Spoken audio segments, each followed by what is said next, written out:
आता मला गाड्या चालवायला पण आवडतात आणि मी गेमर पण आहे. तर माझ्या डोक्यात असा प्रश्न आला की तुम्ही जसा गाड्यांसाठी समृद्धी महामार्ग बनवला आणि बरेच हायवे बनवतायत, तसं माझ्यासारख्या गेमरला त्याचा हायवे म्हणजे इंटरनेट आहे. तर मी बघतो की महाराष्ट्रामध्ये बऱ्याच खेड्यापाड्यांमध्ये, ग्रामीण भागामध्ये तेवढं पॉवरफुल इंटरनेट अजूनही नाहीये. तर आम्हाला लॅग फ्री सर्व्हिस आणि चांगल्या क्वालिटीची स्ट्रीमिंग कधी करायला मिळेल?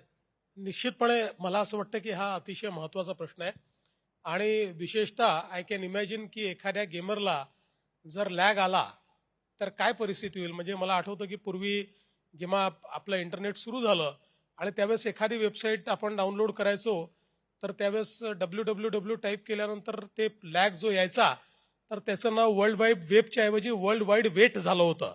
तर तशा पद्धतीची परिस्थिती आता आमच्या गेमर्सलाही सहन करावी लागू नये याकरता अगदी शेवटच्या गावापर्यंत आपण फायबर घेऊन चाललो आहोत. जवळपास आपलं 70% काम झालेलं आहे. सो महाराष्ट्रामध्ये आज 40,000 गावं आहेत, 40,000. या 40,000 गावांमध्ये आपलं जी फायबर आहे ती आता पोचते आणि ती पोचल्यानंतर त्या ठिकाणी आपण चांगल्या स्पीडचं, चांगल्या बँडविड्थचं आपण त्या ठिकाणी कनेक्टिव्हिटी जी आहे ती निश्चितपणे उपलब्ध करून देऊ. कारण हे खरं आहे की गाडी करता हायवे आवश्यक आहे, तसं तुमच्याकरता बँडविड्थ आवश्यक आहे. ती बँडविड्थ निश्चितपणे आपण देऊ. मी तुम्हाला ॲश्युअर करतो की येत्या 2 ते 3 वर्षात अगदी गावामध्येही एखादा जो कोणी ई स्पोर्ट्सवाला आहे, कोणी गेमर आहे, याच्यापैकी कोणी असलं तरी त्याला त्या ठिकाणी त्याची हार आणि जीत ही लॅगमुळे होणार नाही, ती त्याच्या स्किलमुळे होईल.